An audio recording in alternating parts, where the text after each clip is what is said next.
ఓం శ్రీ గురుభ్యో నమః. రవి బుధుల యొక్క కలయిక సెప్టెంబర్ 5వ తారీఖు నుంచి 16వ తారీఖు వరకు కూడా 11 రోజుల పాటు రవి బుధులు సింహరాశిలో సంచారం చేయబోతున్నారు. రవి స్వక్షేత్రంలో సింహరాశిలో ఉండటం, సంవత్సరం తర్వాత మళ్ళీ అదే సింహరాశిలోకి సూర్య భగవానుడు ప్రవేశించటం, అది కూడా మిత్రగ్రహంతో ఏదైతే 11 రోజుల పాటు మిత్రగ్రహంతో కలిసి ఉండటం వల్ల బుధాదిత్య యోగం అనేది ఏర్పడింది. మరి మేషాది ద్వాదశ రాశుల వాళ్ళకి ఎలాంటి ఫలితాలు ఉండబోతున్నాయో మనం ఒక్కసారిగా పరిశీలన చేద్దాం. మిథున రాశి వాళ్ళకి తృతీయ స్థానం రవి బుధుల యొక్క సంచారం వల్ల ఉద్యోగ ప్రయత్నాలు కొంత సఫలీకృతం కావటం, నూతన ఉద్యోగాలు దొరకటము, జీతభత్యాలు కూడా బాగా పెరుగుతాయి. అంటే దీనికి కారణం ఏంటంటే 3, 6, 10, 11 స్థానాల్లో సూర్య భగవానుడు మంచివాడు, 3వ స్థానంలో బుధుడు మధ్య రకమైన ఫలితాన్ని ఇస్తాడు గోచారీత్యా కూడా. అందులో ఉద్యోగ ప్రయత్నాలు, మంచి ఉద్యోగాలు సఫలీకృతం కావటం, జీతభత్యాలు బాగా పెరగటం, అలానే డాక్టర్స్ కానీ లీగల్గా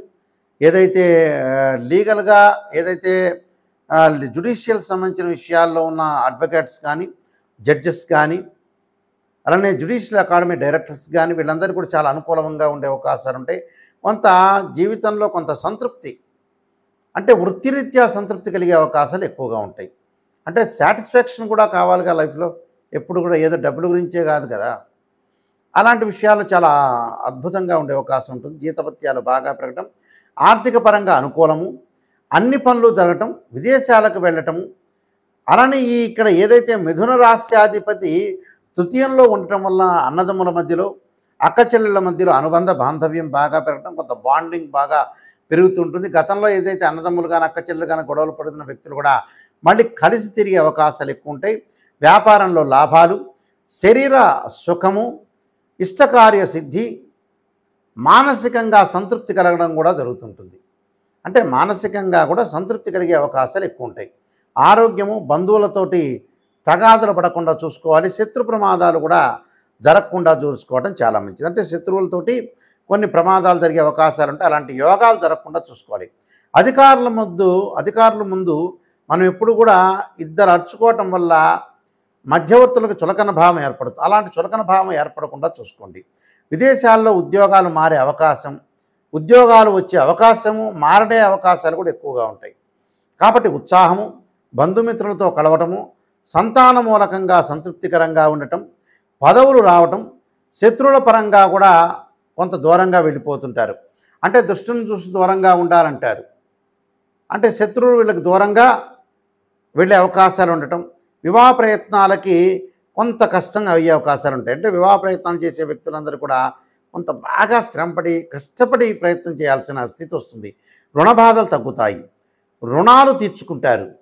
దాంతోపాటు జ్ఞాతులతో విరోధ భావాలు, అంటే అన్నదమ్ములతో కాదు, అన్నదమ్ముల పిల్లలతోటి కొంత జ్ఞాతులు అంటారు, వాళ్ళతో కొంత విరోధ భావాలు రాకుండా కొంత సఖ్యతగా ముందుకు వెళ్ళడం చాలా మంచిది.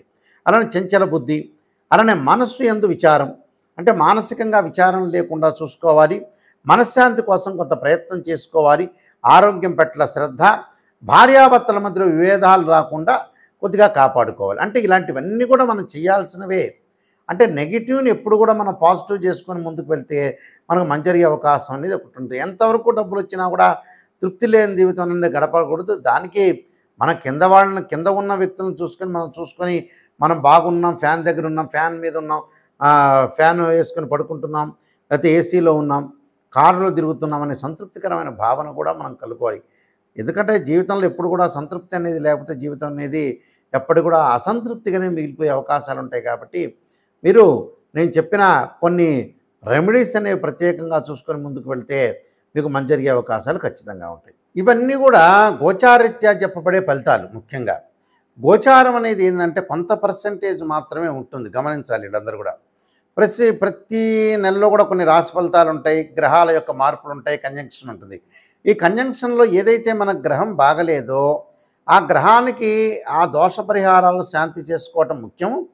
దానితో పాటు గోచారాన్నే కాకుండా జన్మజాతకం అనేది చాలా ఇంపార్టెంట్గా ఉంటుంది. అంటే జన్మలగ్నాన్ని అనుసరించే గ్రహాల యొక్క ఫలితాలనేవి ఉంటాయి. అంటే ఒక ఉదాహరణ మీకు ఎగ్జాంపుల్ చెబుతున్నాను. ఒక చెట్టు ఉంటుంది, ఆ చెట్టుకి ఎప్పుడూ కూడా కింద మనకి ఎప్పుడైతే వేళ్ళు ఉంటాయి ఆ వేళ్ళు ఏంటంటే బర్త్ చార్ట్, అంటే పుట్టినప్పుడు మనకి వేళ్ళతోటి చెట్టు ఒకటి వస్తుంటుంది. ఆ వేళ్ళు అనేది ఏంటంటే బర్త్ చార్ట్. ఆ చెట్టు ఎదుగుతూ ఉంటుంటే సీజన్లో మనకి ఆకులు కింద పడుతూ ఉంటాయి. మళ్ళీ ఎండాకాలం ఆకులు కింద పడుతుంటాయి. మళ్ళీ వింటర్ సీజన్లో అలా రైన్ సీజన్లో ఆకులు వస్తూ ఉంటాయి. అంటే ఆకులు చిగురుస్తూ ఉంటాయి. ఆ ఆకులు అంటేనే గోచారం అని అర్థం. అక్కడ బర్త్ చార్ట్కి చాలా ఇంపార్టెంట్గా చూసుకొని దానికి బర్త్ చార్ట్లో జన్మలగ్నం నుంచి మీకు దశలు ఏం జరుగుతున్నాయి, అంతర్దశలు ఏం జరుగుతున్నాయో చూసుకొని జన్మజాతకాన్ని మట్టుకు అనుసరించి ముందుకు వెళ్ళండి. ఈ గోచారం అనేది సపోర్ట్గా ఉండే అవకాశాలు ఉంటాయి కాబట్టి ఈ గోచారము చూసుకోండి.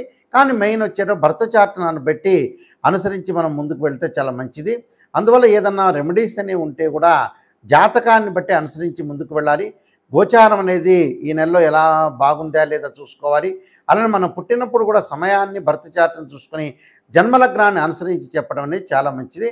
అయితే ప్రత్యేకంగా కొన్ని పరిహారాలు చేసుకుంటే మీకు మంచి జరిగే అవకాశం ఖచ్చితంగా ఉంటుంది. సూర్యభగవానుడు ఆరాధన చేయాల్సిన వ్యక్తులు ఎవరైనా సరే ఈ రాశి వాళ్ళు ఏమి చేయాలని చాలామంది కూడా సందేహం అడుగుతుంటారు.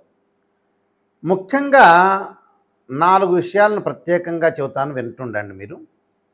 సూర్యుడు బాగలేని వ్యక్తులు ఖచ్చితంగా ఉద్యోగ ప్రయత్నాలు చేసే వ్యక్తులు, ఉద్యోగంలో కొద్దిగా ఏదైనా సరే ప్రాబ్లమ్స్ ఉన్న వ్యక్తులు తప్పకుండా అనుసరించాల్సిన విషయం ఏంటంటే సూర్యుని యొక్క ఆరాధన చేయాలి. అంటే సూర్య నమస్కారాలు కానీ, ఆదిత్యాయుధే సహస్రమూర్తాయ ధీమే తన్నో సూర్య ప్రచోదయాత్ అనే మంత్రాన్ని, ఆదిత్యాయుధే సహస్రకిరణాయ ధీమే తన్నో సూర్య ప్రచోదయాత్ అనే మంత్రాన్ని, అలానే జపాకుసుమ సంకాసం కాశ్యపేయం మహాదుతిం తమోరం సర్వపాపగ్నం ప్రణతోస్మి దివాకరం అనే మంత్రాన్ని చక్కగా చదువుకొని వీలైతే గోధుమలు దానం చేయటం అనేది చెయ్యండి. బుధగ్రహం అనుకూలంగా లేని వ్యక్తులు తప్పకుండా బుధుడిని ఆరాధన చేయాలి. ఎలా చేయాలి? బుధుడిని ఆరాధన చేయాలంటే బుధుడు బుద్ధికారకుడు. అంటే ఇంటిలో ఓం నమో నారాయణాయ నమః అనే అష్టాక్షరి మంత్రాన్ని బుధవారం రోజున చేయటము, దానితో పాటు విష్ణు సహస్రనామం పారాయణం చేసుకోవడం చాలా మంచిది. అంటే ఉద్యోగం కానీ, వివాహ ప్రయత్నాలు కానీ, ఆరోగ్యపరంగా కూడా ఇబ్బందులు పడుతున్న వ్యక్తులందరూ కూడా శరీరే జర్జరీభూతే వ్యాధిగ్రస్తే కళేబర ఔషధం జాహ్నవీతోయం వైద్యో నారాయణ హరి అనే మంత్రాన్ని తప్పకుండా ఆదివారం రోజున చదవటం వల్ల చాలా మంచి జరిగే అవకాశం ఉంటుంది. ఇంకొక ప్రత్యేక రెమెడీ చెబుతాను. మనకు గోధుమ పిండి ఉంటుంది. ఆ గోధుమ పిండితో 2 ప్రమిదలు తయారు చేసి ఆ ప్రమిదల్లో చక్కగా ఆవు నెయ్యి వేసి 2 ఒత్తులు వేసి దీపారాధన చేయండి. ఆ దీపారాధన ఎప్పుడు చేయాలి? ఆదివారం రోజున దీపారాధన చేయటం వల్ల కూడా చాలా మంచి జరిగే అవకాశం ఉంటుంది. తప్పకుండా ఇంటిలో విష్ణు సహస్రనామ పాలన చేయండి. ఒకవేళ మనం పాలన చేయలేదనుకోండి, ఏదన్నా ఒక కంప్యూటర్లో కానీ ఏదైతే మనకి స్వరం పరంగా వినండి. అంటే ఇప్పుడు సీడీలు వచ్చినాయి, గతంలో ఎప్పుడో టేప్ రికార్డులు ఉండేవి. ఆ సీడీల్లో కానీ లేకపోతే సెల్లో కానీ విష్ణు సహస్ర పారాయణం అనేది ఇంటిలో ఒక చోట సెల్ పెట్టండి. అదంతా కూడా ఒక వైబ్రేషన్ అనేది వస్తుంటుంది. ఆ వైబ్రేషన్ వల్ల కూడా ఇంటికి ఏదైతే దోషం ఉంటుందో లేకపోతే జాతకపరంగా ఉండే దోషాలు కూడా తొలగిపోయే అవకాశం అనేది ఖచ్చితంగా ఉంటుంది. కానీ ముఖ్యంగా మటుకు గుర్తుపెట్టుకోవాల్సింది ఏంటంటే జన్మజాతకం అనేది చాలా ఇంపార్టెంట్. ఇవన్నీ కూడా తెలుసుకొని ముందుకు వెళ్ళండి. మీ అందరికి కూడా మంచి జరగాలని ఆశిస్తూ సర్వే జనా సుఖినో భవంతు.